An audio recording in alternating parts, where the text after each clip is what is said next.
इतना ही नहीं था, तलाक का भी कोई नियम नहीं था।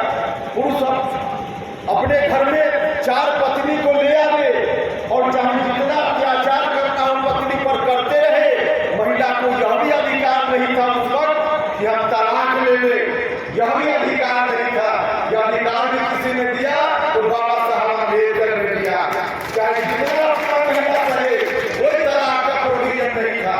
और इतना ही नहीं, तलाक लेने के बाद हम इसमें तलाक लेने के बाद आज अगर कोई पति पत्नी के बीच मतभेद होता है और लगता है जब साथ नहीं कर सकते तो पुरुष को उसके ऊपर जिम्मेदारी होती है पति के ऊपर, और महिला का यह अधिकार होता है वो अलग भी रहे तो खाने का खर्चा महिला में उस कोर्ट के द्वारा निर्धारित किया जाता है, बच्चों के द्वारा।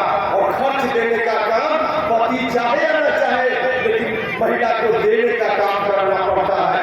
यह भी अधिकार किसी ने दिया तो बाबा साहब अम्बेडकर ने दिया, बाबा साहब अम्बेडकर ने दिया है। तो महिलाओं के लिए एक तरह से कहिए उस वक्त महिलाएं, माताएं, बहनें अपमानजनक जीवन जी रही थी, अपमानजनक जी रही थी।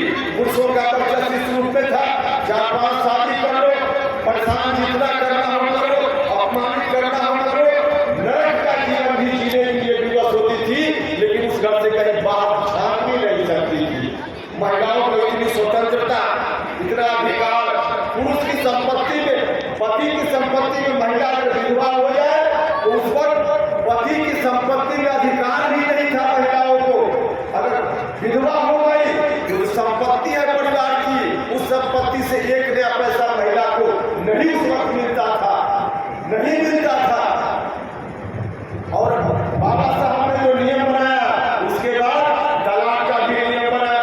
उसके बाद पति अगर छोड़ दे उस परिस्थिति में भी महिला पति से मांग सकती है कि हमको रहने का खर्चा चाहिए।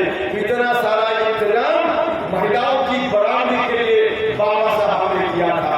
अगर इस रूप में हम लोग सोचने लगे और सोचने नहीं लगे, उस वक्त बहुत विरोध हुआ। बाबा साहब अम्बेडकर का तो इतना विरोध हुआ, इसी पूरी चर्चा को हिंदू कोड बिल के रूप में हम जानते हैं। हिंदू कोड बिल के रूप में मुसलमान भाइयों में शादी वगैरह का अलग नियम कायदा होता है, हिंदुओं के लिए इस तरह की व्यवस्था थी। तो हिंदू कोड बिल लाने का प्रयास उन्होंने किया। उस वक्त हिंदू कोड बिल पर सहमति नहीं बनी और अंत में आप लोगों को जानकारी होना चाहिए, इसी विवाद के कारण उस वक्त मंत्रिमंडल से बाबा साहब ने इस्तीफा भी कर दिया, छोड़ दिया, इस्तीफा कर दिया।